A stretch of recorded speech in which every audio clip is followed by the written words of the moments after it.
Et bonjour à tous. Cette semaine, je vous propose une vidéo pas à pas ongles en gel, ongles de fin d'année, forme ballerine.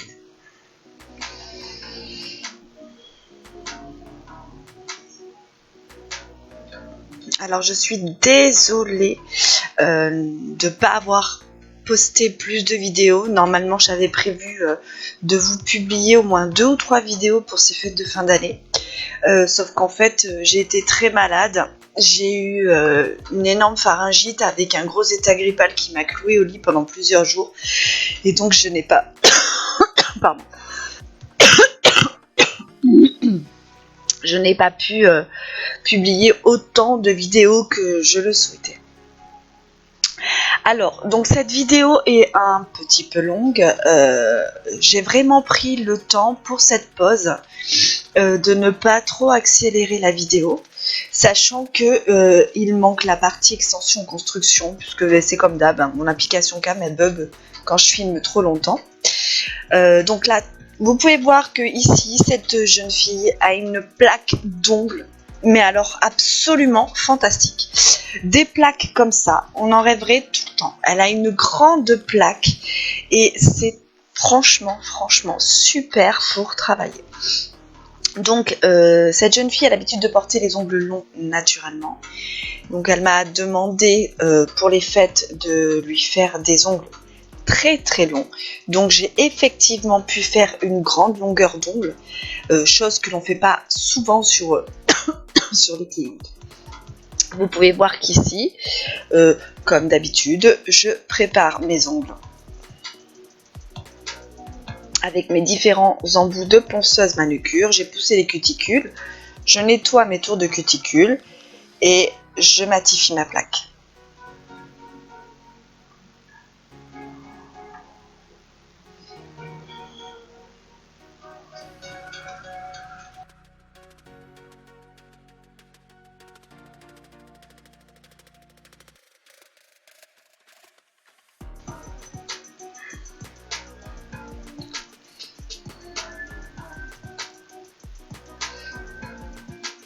Donc j'aurai encore normalement 2 pauses que j'avais filmées, 2 pauses de fin d'année. Elles seront publiées légèrement décalées. Je suis désolée, vous les aurez pour l'année prochaine.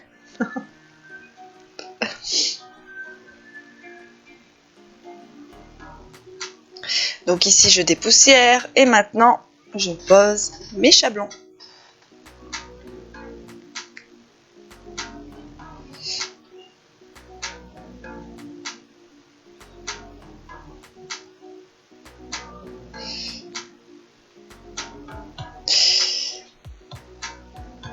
Vous voyez ici, hein, j'arrondis toujours bien mes angles pour pas que ça m'embête pour poser le chablon.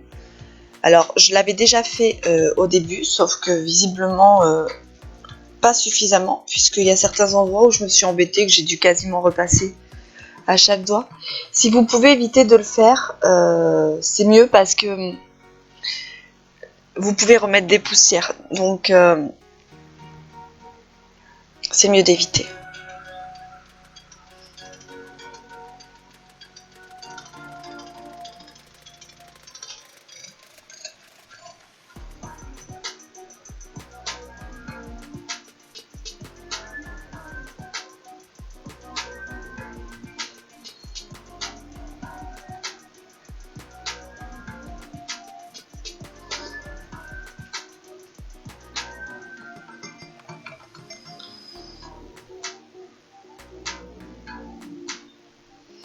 Ensuite, je découpe les petites encoches sur le côté pour bien serrer mon chablon.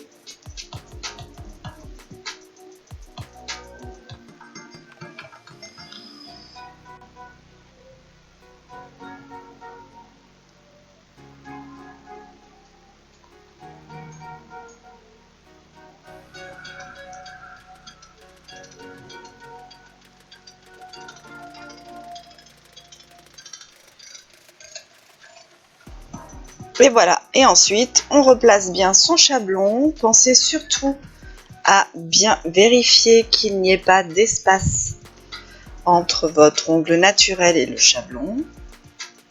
On découpe la partie en trop, voilà, et ensuite on viendra bien serrer son chablon parce que pour la forme ballerine, on veut quelque chose de très fin. Si votre chablon est trop large, forcément votre pose sera large et donc épaisse. Et vous aurez beau essayer de limer, ça ne changera rien, ça sera toujours trop large.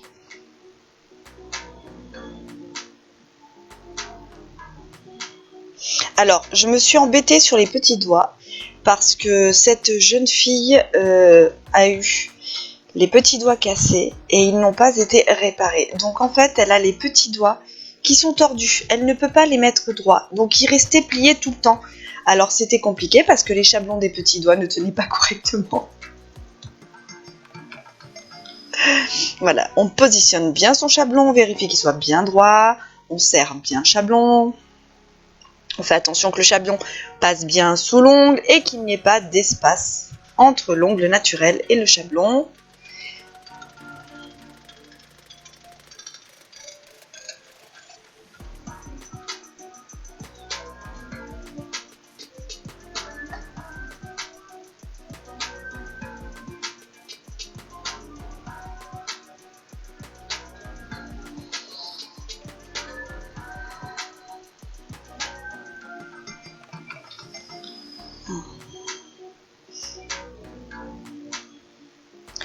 Allez, on attaque la préparation chimique. Je vais utiliser du Nail Prep.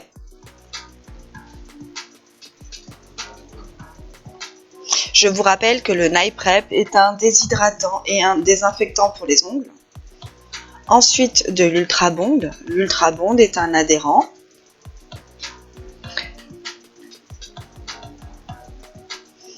On ne touche surtout pas les cuticules, car lorsque vous l'appliquez, il laisse une couche collante, et s'il y a une couche collante dans les cuticules, forcément cela va faire décoller vos ongles plus tard. Ensuite, je vais utiliser de la base rubber.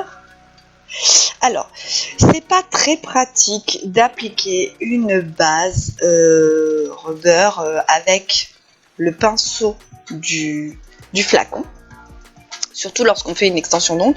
Si j'avais fait un renfort d'ongle naturel, ça n'aurait pas posé de problème, mais là, pour l'extension gel et pour vraiment aller au plus près possible de mes cuticules, ça reste un petit peu compliqué, sachant que votre base, vous n'êtes pas censé l'appliquer en patinoire, puisqu'on va venir poser du gel derrière, de l'extension, construction, etc., etc. Donc je prends un tout petit pinceau plat taille 4 et je viens appliquer ma base en remontant, comme ça cela me fiche bien les écailles de mes ongles.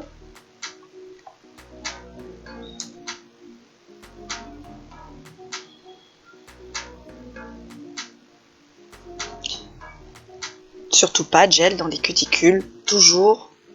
Alors voilà, je suis désolée, mon application de cam, j'ai mon super téléphone qui filme super bien, sauf que quand je filme plus de 35 minutes, l'application de mon téléphone bug. Et c'est vrai que lorsque je fais une pose d'ongle, je pense pas toujours à vérifier depuis combien de temps je suis en train de filmer, etc., etc. Et donc du coup, j'ai pas fait gaffe.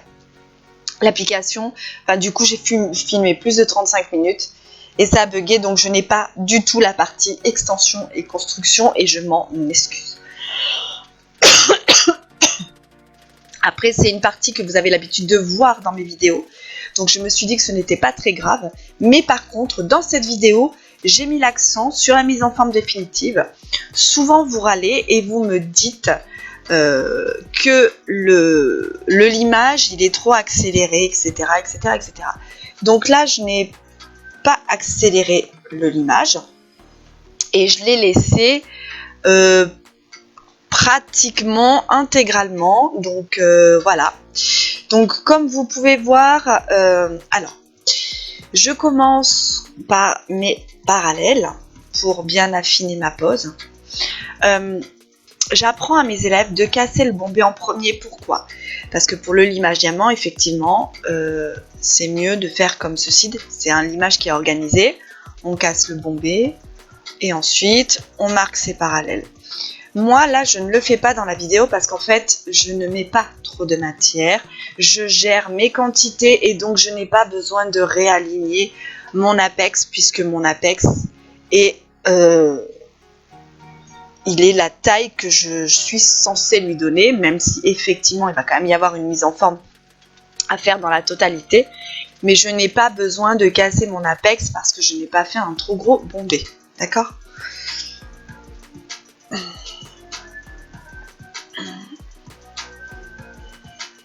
Donc là je préforme mes ongles, voilà. J'aligne bien mes parallèles, je fais de la symétrie dans mon ongle. On peut voir que je marque bien les murs.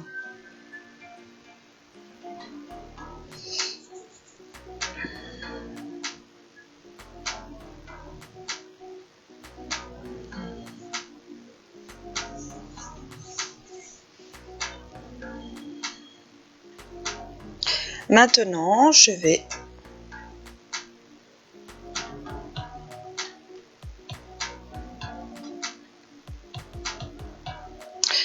et maintenant, je prends mon embout de ponceuse. Donc, la mise en forme définitive, je la fais pratiquement qu'avec la ponceuse. Vous pouvez déjà voir que de base, mon ongle n'est pas trop gros, mais malgré tout, il y a de la mise en forme à faire. Vous pouvez également voir que je n'y passe pas non plus des heures et des heures, puisque je n'ai pas mis trop de matière dès le début. Alors attention, il ne faut pas que vous mettiez trop de matière, mais il ne faut pas que vous en mettiez trop peu, parce que si vous en mettez trop peu, forcément, votre ongle sera fragilisé aussi. Mais je vois régulièrement sur les groupes d'ongles, les forums, etc., des filles qui parfois disent que ça manque de matière, etc., etc. Alors il y a des fois où effectivement c'est vrai, il y a des fois où il n'y a pas du tout de bombé, et donc c'est très dangereux de faire un ongle sans renfort. Par contre, il y a des fois où non, la gestion de la quantité est maîtrisée. C'est juste que soit le bombé est un peu trop en avant et donc du coup ça place sur le dessus, ce qui donne cette impression de manque de matière, ou alors à l'inverse, c'est que c'est souvent trop épais. Voilà. Donc il faut vraiment faire attention à avoir l'entre-deux. D'accord? On n'est pas censé avoir des énormes pâtés de gel au bout des doigts. On n'est pas censé voir que vous avez des extensions d'ongles. La plupart du temps, les gens ne peuvent pas se douter que mes ongles ne sont pas vraiment les miens. Ils s'en doutent par rapport à la longueur, mais lorsque je les fais courts, les gens ne s'aperçoivent pas que ce sont des extensions d'ongles. Là ici, je prends mon embout de ponceuse Speed Contouring pour vraiment bien affiner le tour des cuticules. Voilà. En plus, avec cet embout de ponceuse, je peux en profiter pour bien nettoyer les petites peaux qui seraient encore en train de m'embêter. On fait très attention. Vous remarquerez que je ne fais pas de manucurus parce que je ne suis pas adepte de cette technique. Ça peut m'arriver de m'en faire à moi, mais je n'en propose pas aux modèles, aux clientes ou aux autres.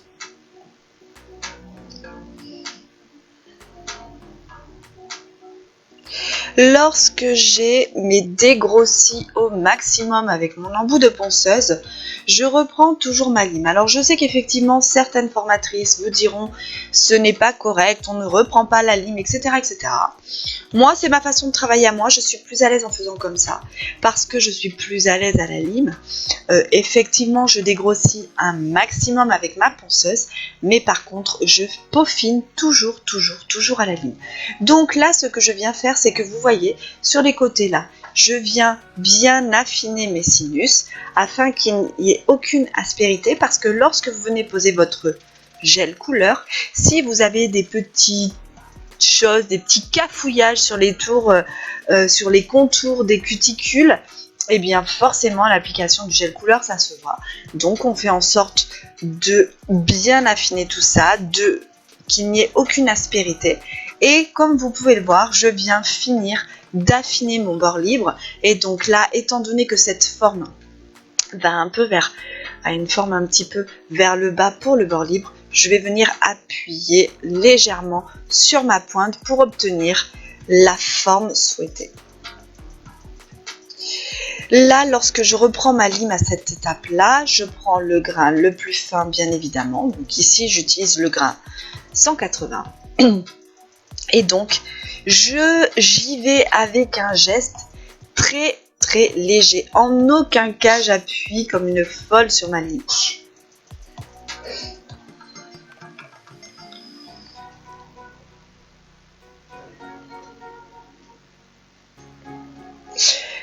La mise en forme définitive, c'est vraiment l'étape que je préfère dans une pose ongle.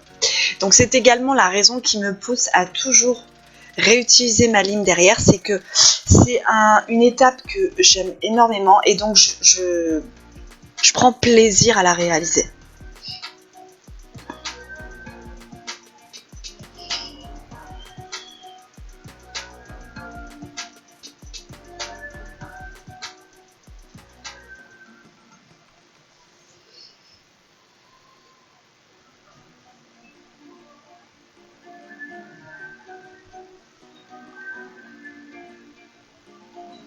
Une fois que j'ai terminé, alors attendez, c'est que j'ai dû voir encore un petit cafouillage là.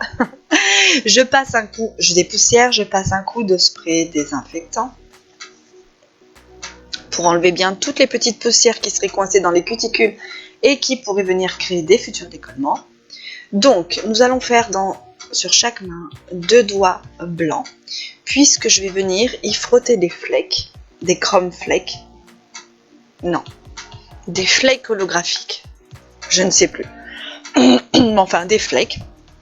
Donc, vous pouvez voir que pour bien appliquer ma couleur autour des cuticules, j'utilise un pinceau de détail, puisque le pinceau de détail me permet d'aller vraiment le plus près possible.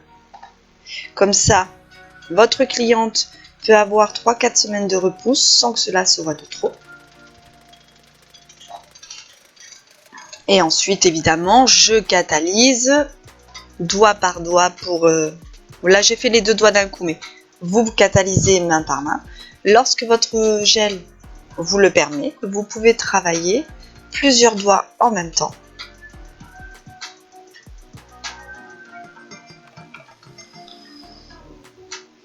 Donc là, je ne vais pas venir mettre 2 couches de gel blanc, ça ne sert à rien, puisque je vais venir frotter des flakes.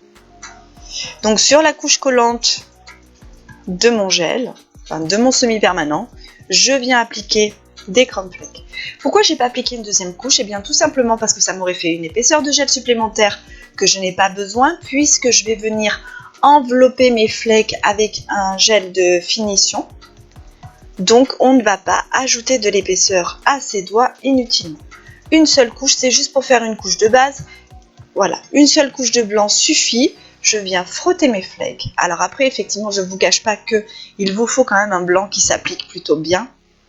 Mais sinon, n'allez pas superposer les couches inutilement. Là, je viens fixer et protéger mes flakes avec un gel de finition avec résidu. Parce que les gels de finition avec résidu permettent de mieux tenir les décorations d'ongles que vous auriez pu mettre sous vos ongles. Ou les paillettes, tout ça. J'applique donc ma finition avec résidu. Je vais catalyser 60 secondes. 2 fois 60 secondes. Les finitions, on catalyse toujours 2 fois 60 secondes. Mais ce n'est pas terminé. Vous savez très bien que moi, je viens toujours y mettre 2 finitions. Une première pour sceller ma décoration ou ma couleur et une deuxième pour avoir vraiment un super brillant. Donc là, j'utilise le gel rouge Chili Pepper qui est vraiment une couleur magnifique. Il est superbe.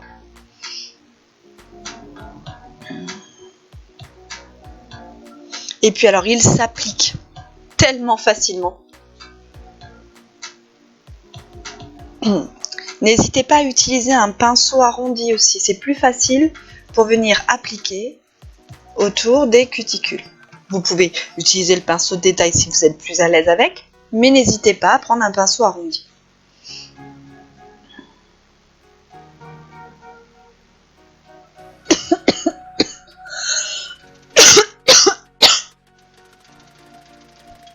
J'ai pris beaucoup de plaisir à réaliser cette pose. Et puis les ongles très longs, c'est rare.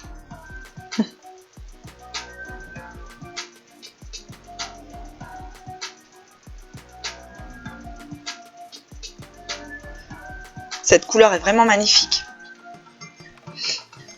Donc là, par contre, pour mon gel rouge, j'applique une seconde couche. La texture de ce gel permet d'appliquer des couches vraiment, comme il est très pigmenté et la texture crémeuse, ça permet d'appliquer des couches très fines et qui sont très couvrantes. Donc même en appliquant une seconde couche, on n'a absolument pas l'impression que j'ai appliqué 2 couches de gel. J'aime vraiment, mais vraiment ces produits. Ah oui, j'ai également appliqué une finition avec résidus. C'est juste que j'ai pas mis au montage. Je catalyse, je dégraisse. Et ensuite, vous savez que mon habitude, c'est je passe toujours un petit coup de lime mousse pour matifier et bien enlever toutes les petites aspérités qui des fois auraient pu se mettre. Ça peut vous arriver d'avoir un petit peu de poussière qui s'est mise sur votre pinceau au moment de l'application de la finition. C'est pas très grave. On passe un petit coup de lime, de lime mousse ou un coup de bloc blanc. Et ensuite, vous allez bien enlever toutes les poussières, passer un coup de spray désinfectant et là vous viendrez appliquer votre finition sans résidus que vous viendrez catalyser 2 fois 60 secondes, 3 fois 60 secondes et vous verrez que vous aurez un brillant exceptionnel. Et surtout, la décoration de votre ongle, le gel que vous aurez appliqué ne s'écaillera pas, vous n'aurez pas de soucis comme ça peut vous arriver régulièrement, je le vois sur les différents groupes d'ongles où vous dites que le gel s'écaille au bout ou alors que la décoration est partie, etc. En utilisant cette méthode, vraiment, vos ongles y tiennent alors 3-4 semaines sans problème. Et ils ne sont pratiquement pas abîmés. Et voilà le résultat. Je vais vous montrer ça en vidéo. Voilà. Eh bien, j'espère que cette vidéo vous a plu. Je vous souhaite à tous de passer une excellente semaine. À bientôt.